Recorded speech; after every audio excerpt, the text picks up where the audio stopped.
It is my pleasure to welcome you to this evening's event, which combines musical performance with some discussion. I'm Nicholas Harkness. I'm the faculty director of the Korea Institute here at Harvard, and I am really grateful to the music department for co-sponsoring and helping to organize this event, and I want to express my deep thanks to the staff of the music department and the Korea Institute. The Korea Institute just celebrated its 40th anniversary, and one of our major initiatives for this 40th anniversary is to focus on global arts and performance, with a real emphasis on combining musical practice, performance practice, artistic practice with intellectual discussion in life. And so tonight's performance is a kind of launch for us, in a sense, that brings together many different dimensions to the problem of aesthetics on the global stage. And tonight you are in store for, you are going to encounter such wonderful aesthetic objects. And what's great about this is you're going to get to hear about how this comes into being from the performers themselves. It's really exciting. So this event came about because of an email that I got a few months ago from Rainer Crosett, who graduated from the university some years ago. And in fact, Rainer, who's the cellist over here, along with Yehuda and Luke, you can just wave. In this intimate space, I thought we could be a little intimate, not too formal, okay? I'm the only one wearing a tie anyway, so. I got an email from Rainer about 4 or 5 months ago. So Rainer was actually was a student in the first class I ever taught at Harvard on language and culture. And Rainer has been connected with the Korea Institute through his interest in Korea, through the music department, through his exceptional musicianship, and then also through the question of language and culture, in part through his own studies and the course that he took with me some years ago. And the email I got went something like this: my trio is exploring the question of language and music through these compositions that bring that to the fore, through ideas about elegy, epigram, and other dimensions. And what would you think about working together to bring this to Harvard? And I thought it's a great idea, so we organized it. And one of the important things to keep in mind here about this question about music and language that we're going to hear about tonight through these performances is that in some sense both clearly begin with a problem of sound. They don't necessarily end with the problem of sound. Well, perhaps that's an argument, but they begin there as one starts to organize the different forms that build up to the systems that then become the things we call language and music. And in language, the forms begin in such a way that it's just sound categories. And you work through how the sound categories are related to one another as they develop into bigger and bigger categories that exceed the sound. And then at some point at the end of the system that we call language, somewhere out there where we're not quite sure if it's language, those sound categories get fuzzy. And beyond language, it gets really fuzzy. But then as we enter this musical space, they become more recognizable again, more coherent, and then they take on a kind of systematicity that becomes analyzable as something like language. And so Rainer and Yehuda and Luke's idea to bring this together in the form of musical performance meant that we could really discuss this. And so for the last 4 months, I've been listening in as an eavesdropper, or a parasite, on this group's exploration of their own interpretations of these pieces of music, some of which you might say resist interpretation until the musicians themselves work through it such that it starts to make sense. And so I was listening and then had the chance to discuss it with the musicians, and then most recently had the chance to experience performance at this wonderful chamber music residency and school, Yellow Barn in Vermont, where this exploration and experiment was staged. And now we get to experience it ourselves. And so tonight, the musicians themselves are going to not only play for you, and that's plenty, but they're going to talk through how they think about these pieces in terms of the place of language in or around them. And there are just a few themes. I don't want to force you to listen in any way. You can ignore me, as most people do, professors anyway. But a few themes. One is when music sounds like language. When in a musical phrase or in a musical structure we hear something that is language-like, whether it sounds like an utterance, someone saying something, whether it sounds like part of a word, or whether it sounds like a kind of language, French, German, Korean, Italian. Another thing you might consider tonight is musical language as such. This is a little different. That's the way different musical forms themselves seem to have musical meaning that can be combined in different ways to produce certain kinds of expressions. That'll come out tonight. One way to think about it is language about music. All the ways in which, and this was really exciting to listen to as the musicians themselves worked toward coherence together as an ensemble, the way we use language to find our way into artistic expression, not to enclose it, but to open it up. Metaphor being one of the key ways in which this works. And then the way in which musical groups themselves and musicians and performers and audiences communicate as music itself unfolds. And so language here playing some sort of role. And finally, just one last point before I turn it over to the real experts of the evening, which is the title. From Epigram to Elegy, The Poetics of Musical Interpretation. A great linguist and semiotician, studier of signs of the 20th century, and also a former faculty member here at Harvard, Roman Jakobsen, gave a definition for what he called the poetic function. That is, it's the projection of principles of equivalence from the axis of selection onto an axis of combination. That is, from an entire repertoire of formal possibilities, some of those are structured in such a way that they start to shape how it is you can produce a composition. And so when we work into an interpretative mode, in some ways we're trying to find the poetics. Poetry is an obvious place in which that happens, but poetics is a more general concept that applies to all sorts of things, from language to music to the organization of social space. And so it's an inspired, I think, idea to bring this all together and to name it as such. And with that, I will just turn it straight over to our musicians for tonight.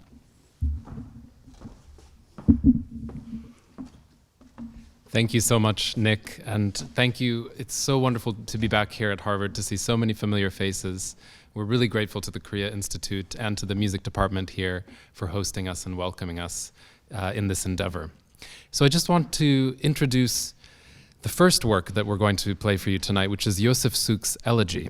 And Suk was a student of Dvorak, coming from this Czech tradition of great composers.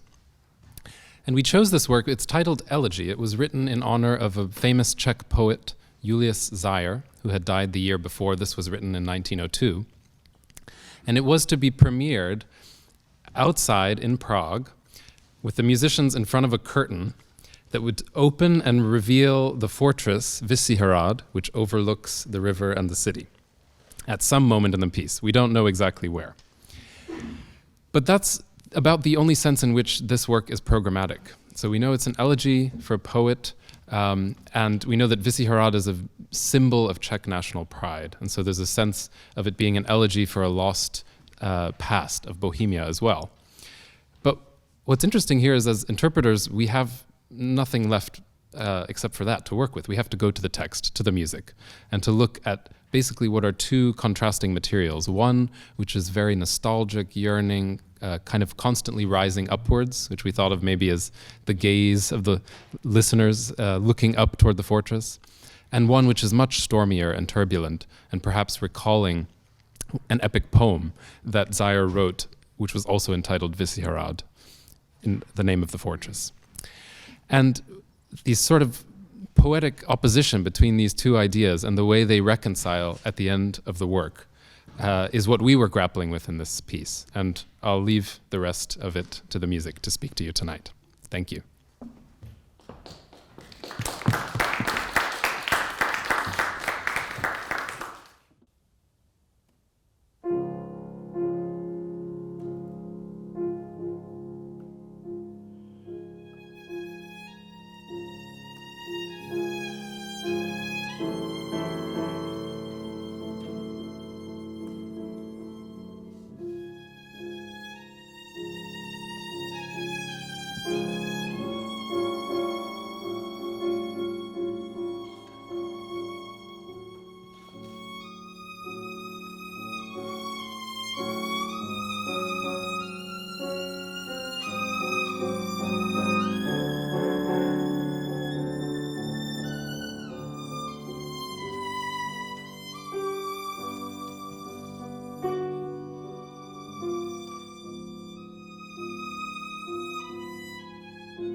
The next work on tonight's program is Isang Yun's Nore, which means song in Korean.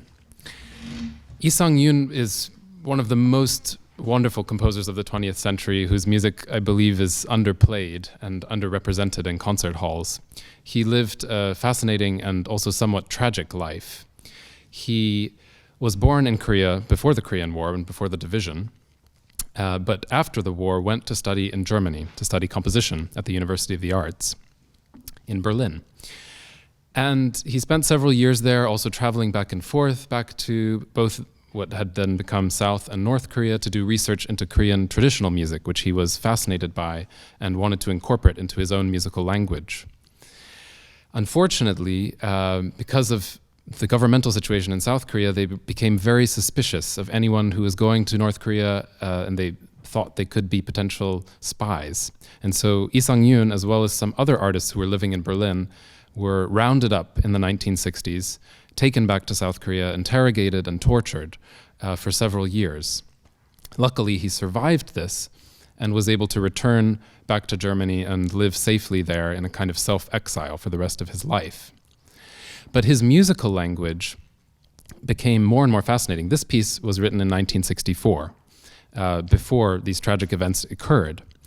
But what you'll notice about it is that the melodic contour of what I'm doing is very recognizable and sort of similar to what you might hear in Korean pansori, which is a traditional operatic form. It's a kind of sung storytelling, performed by a singer accompanied by a drummer. And so Yehuda kind of assumes the role of a drummer here, except that he of course has harmony. He's playing a piano, not a drum. But the harmonies are not from Korean traditional music. They're very much from the Second Viennese school. So you'll hear a 12-tone language, this inspiration from Schoenberg, Webern, and Berg. So this mixing between two worlds of East and West, I think is extremely beautiful and unique in his musical language. We also know that he was fascinated by Korean traditional poetry. He has another work for violin and piano called kasa, which is an old Korean poetic form that was both spoken and sung. And this piece is very similar, perhaps even more in a singing style because of its name. And in terms of language, thinking about this piece, often there are these short, very articulated notes that come before a long expressive note that then Isang Yun marks at the end of it that I'm supposed to slide down very rapidly and with a sudden decrescendo. So it gives the effect of a singer holding a note and then letting it go at the very end, which you also hear in Korean pansori. So we've really enjoyed working on this work together and believe in it so much, and we're so happy to be able to share this with you tonight. This is Isang Yun's Nore.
Thank you all for being with us here this evening. It's a pleasure to play here in Harvard, such a incredible institution and great honor for us. The next work is a trio by Eliot Carter, the great American composer. He wrote it in 2012 at the age of no less than 103. Which is an incredible achievement on its own. And this is actually his last work. It's titled Epigrams. Epigram originally, it's the oldest documented form of poetry that exists. And it means, literally, it means writing on. And the reason for that is those short poems that were inscribed in an inscription on stone. So very often just 2 sentences. Some of them were in honor of a dead person, and some others were more humoristic or satirizing the living. And I think you can hear that very well in Carter's epigrams. Some of them end sort of philosophically with a very somber mood, like a question, an existential question, philosophically. And some others are very humoristic, and they, like in the epigrams, very often the twist comes right at the end. So the funny part is at the end of the epigram, and exactly like in Carter's music, it's very conversational. The work, so it seems like he is exploring different ways of communication between us, between the instruments, and perhaps between humans, how we listen, how we react, how we argue, how we also don't communicate very often. So to make your listening to it a little bit more familiar, we will play a few extracts. They're very short. Each epigram lasts about 1 minute. So the beginning of the first one, we have a note of a quarter, and I think was a 16 note, so slightly longer than a quarter in the violin, then a very short staccato in the piano part, and then something fast. At the end, he switches. It's the same idea, but he's replacing the instrumentation. So the piano plays something fast, then the cello enters with a long note, and then the violin plays something short. So we will just play those 2 extra.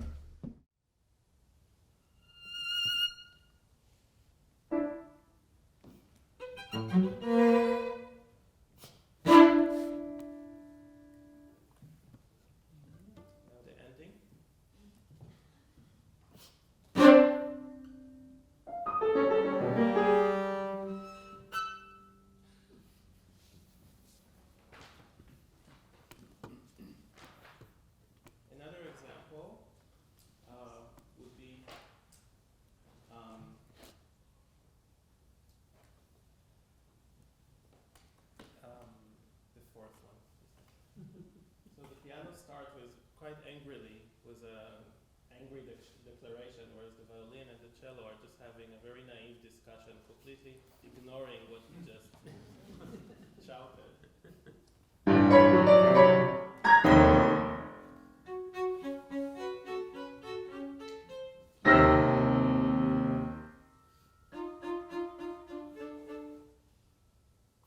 And so on. There is a twist at the end, though. Similarly, in number 6, the cello and the piano are having a very serious discussion, quite severe, and the violin is left out, but he insists on interfering.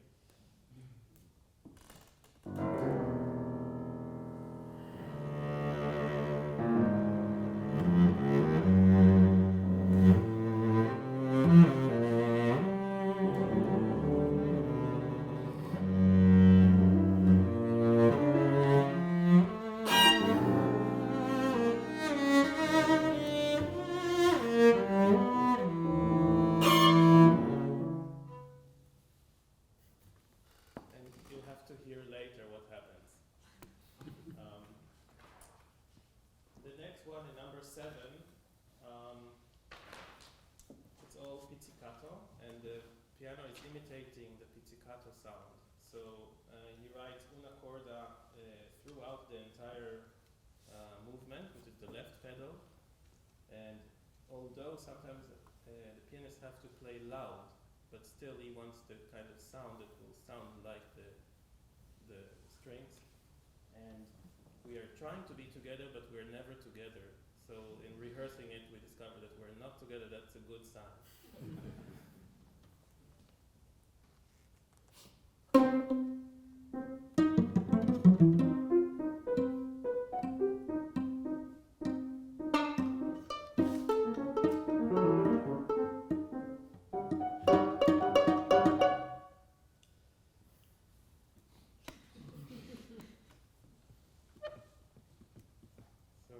We hope you enjoy listening to it as much as we enjoyed working on it.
Hi, everyone. I'm Luke, and it's so wonderful to be here. I'm so happy that the Korean Institute and the music department here have let us embark on this really interesting project. So we're going back to Isang Yun. So as you can see, this is for solo violin, which is the complete opposite of what we did with the Eliot Carter, where the dialogue is between people. Now we're in the meditative space. Dialogue is in me alone. So the piece is titled Kontraste. Kontraste, there are two of them. I'm playing the second one. Now, this is very important to note that you do not need to hear the first one to get a sense of the contrast for the second one. They are contrasts within each other. The only thing that ties them is a motivic theme, and that is the play between C sharp and G natural, if that means anything to you guys. So just a little bit about the language in solo music. What's fascinating is that, as you can see with Eliot Carter, that the dialogue in itself forms a language in its own. But when it's with solo violin, that becomes a bit more abstract. The idea of musical form takes on the precedent. That takes on the prominent role here as an organization for the material. It's in a very classical form, actually. So the form is that it will have first start with a rhapsodic, mercurial part, followed by a really meditative part where I'll be using the mute, and it goes back and forth, and thus you get the contrasts. In addition, the contrasts also is the fact that Isang Yun writes my dynamic from 4 pianos to 4 fortes. So that in itself is already a wide contrast. So without further ado, I invite all of you guys to enjoy this marriage between East and West in this piece. And I forgot to mention the Korean element in this piece is perhaps a little more abstract than what Rainer played with Nore. However, the use of glissandos and trills are still very much an aspect of Korean folk music that he will showcase in this piece. So thank you so much.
So we began with Elegy, and we're returning to Elegy at the end of the program with Bedrich Smetana's piano trio.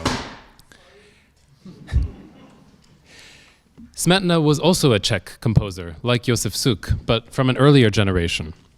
And he was also interested in folk music, like Isang Yun. And in this work, there are so many elements that make it unique and impactful. He wrote it right after the death of his very young daughter, and it is dedicated in her memory. The trio opens in an extremely unusual way with the violin alone, stating the entire theme, the entire first theme of the first movement. And within this theme, there is a descending chromatic line. And Smetana's using this is a Baroque trope from the Baroque times that indicates a lament or a tear dropping down one's cheek. So we hear this chromatic scale actually in every movement. It opens the work and it reappears in the first theme of the second movement and also in the middle section of the last movement. The second theme, going back to the first movement, is almost a direct quote of Smetana's late daughter's favorite childhood song, a favorite folk song. And what we noticed about this is how unusual the melodic contour of it is. It starts with most of the stress at the beginning of the phrase and then falls off and becomes weaker and weaker. And this is actually the same pattern that we see in Czech poetry, that the beginning of a line starts with the most stressed syllable and then it falls off and off. And so again, the influence of the language coming through folk music into purely instrumental music is interesting to hear here, just like we did in Isang Yun. The second movement, as I mentioned, we hear again this chromatic line in the first theme, but what's unusual about it is it's a kind of scherzo movement which would normally have a trio or two trios, but what Smetana writes instead of the word trio is alternativo, and this is the only work that we know of where this word appears. And again, there's so few words and so little text that appears on the page. A composer chooses such words very carefully. And for us, what we talked about was the fact that this could possibly indicate various stages or facets of grief. The first alternativo is charming, like a memory of the daughter.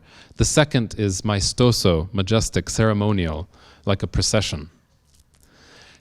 Again, possibly two sides of grief. And we hear that in the first movement as well, between the contrast of the lamenting first theme and the second theme. And then we arrive at the last movement, a presto, so as fast as possible to be played. And it almost feels like after all these different stages of grief, there's nothing left to do except dance in a kind of frenzied, hysterical way, except for two short lyrical interludes. And what happens at the very end of this trio is remarkable. I think it's one of the most amazing moments in chamber music. And I won't spoil it for you. I'll let you discover the twist at the end of this elegy, much like there is a twist at the end of every epigram. There is a twist at the end of this elegy. And I'll leave you to enjoy that. So this is Smetana's piano trio.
Thank you so much for coming and listening. We do have a few minutes if anyone has questions or reflections on the theme of the evening, and or any questions as well for Nick, please.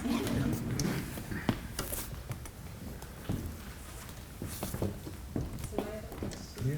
So how did you choose these pieces all together, or did we all actually contributed. We all brought different ideas together, and actually once we had one Isang Yun, that kind of multiplied into two because Luke was really excited to play the contrasts. But actually Yehuda came with the idea of the epigrams, and so epigram and elegy were the kind of pillars of the program, but we worked from there to find other music that is inspired by poetry and related to poetry in different ways and build on that. And Luke and Rainer, they played already the Smetana before.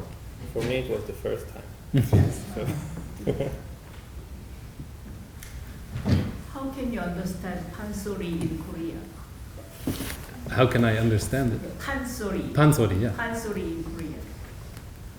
Oh, I mean, what do you like? What is it like?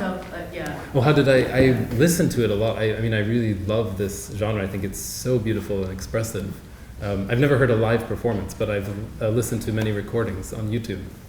And hopefully one day I'll get to hear the live pansori performance. and Rainer speaks Korean. Yeah. So,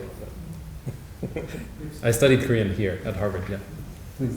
Thank you for your performance. I really enjoyed your performance, and also thank you for your organization in this wonderful performance tonight. And I'm Min Young-sun from South Korea, and I'm a musicologist from the music department. And yeah, it is such a grateful to hear the Isang Yun's music in this time. And also as her question, I just really related to the question. I had the question about the Isang Yun's piece. You choose the two pieces, and also Isang Yun have an idea that he contained the Korean elements with the Western instruments.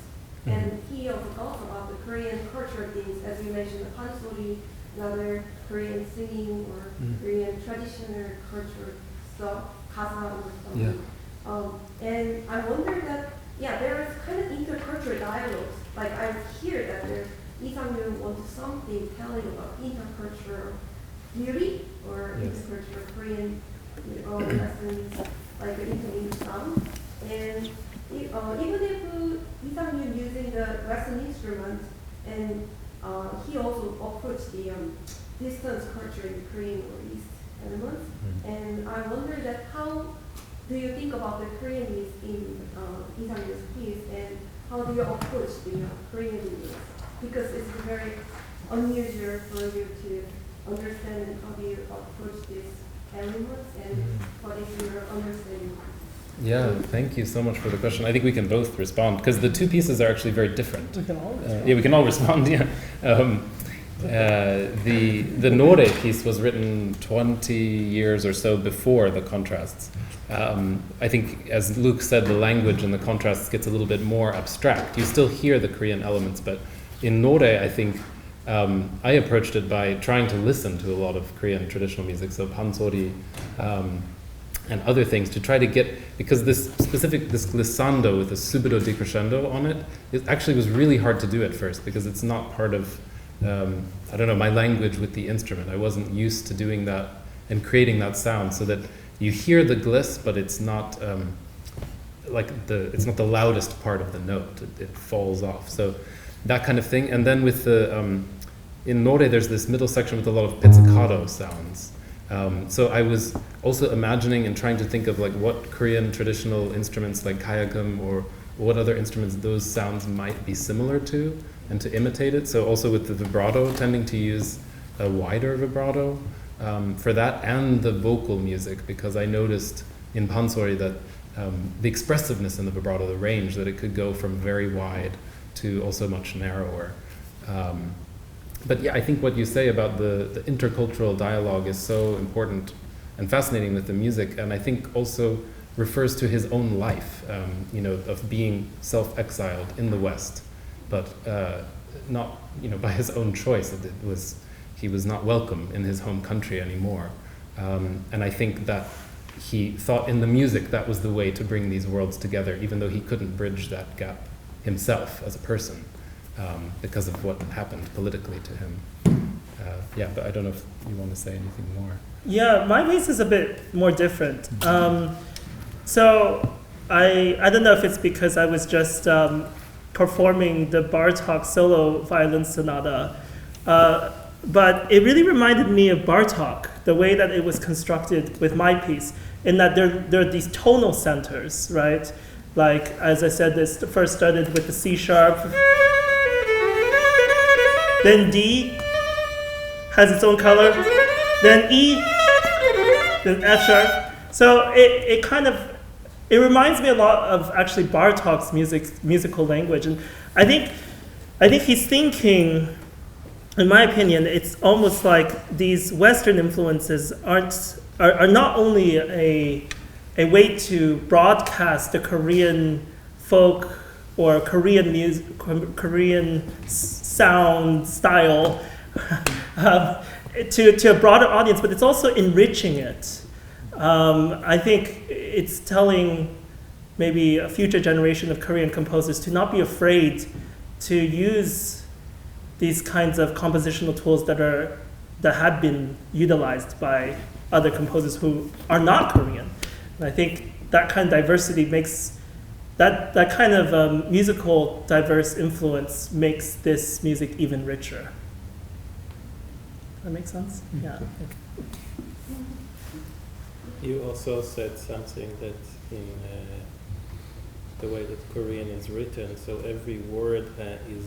Well, so before 20th century, I think Korean utilized a lot of Chinese characters from what I've heard with Korean friends and reading about it.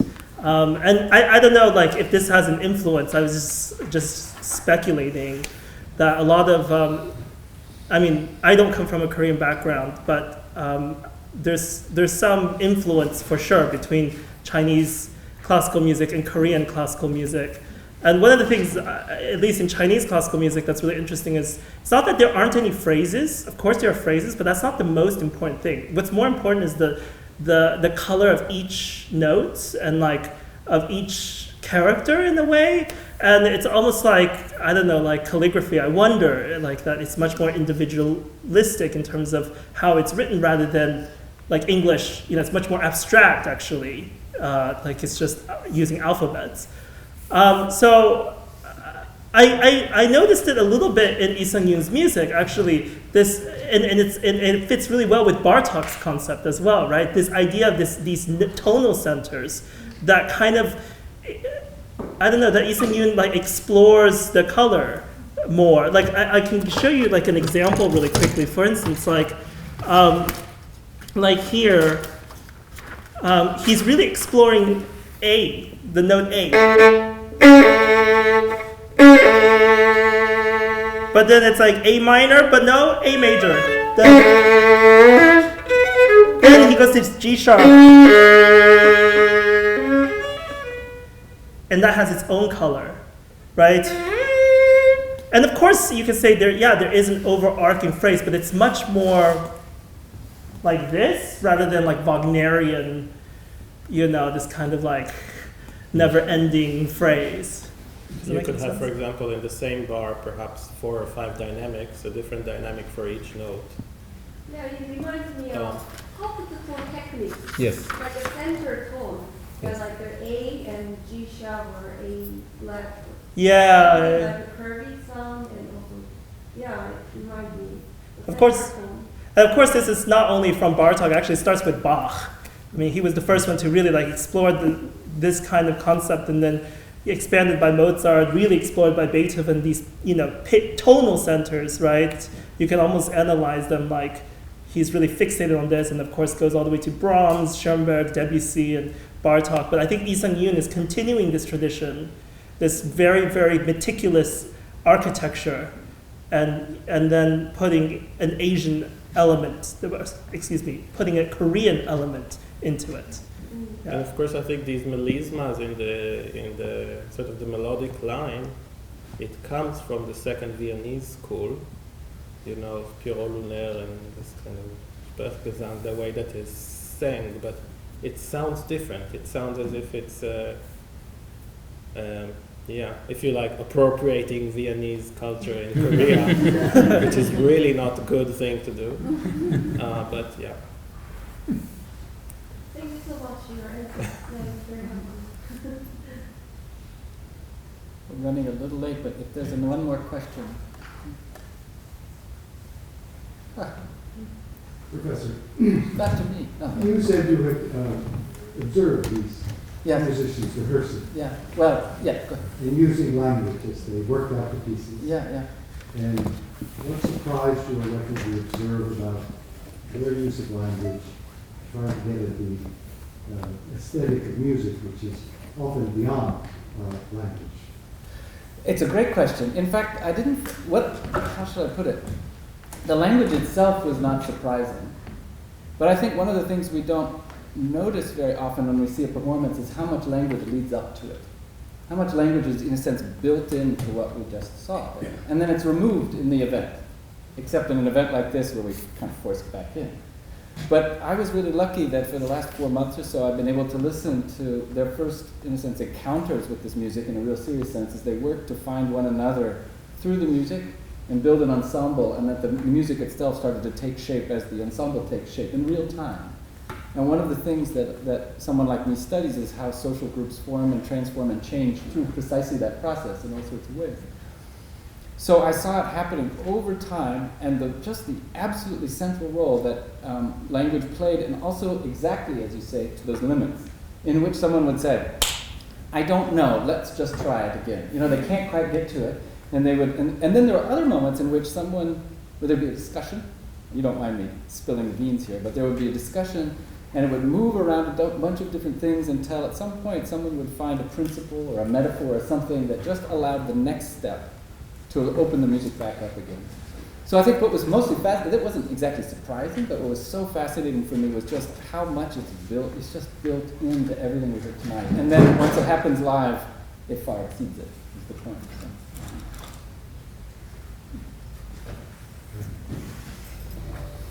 Okay, shall we give these wonderful musicians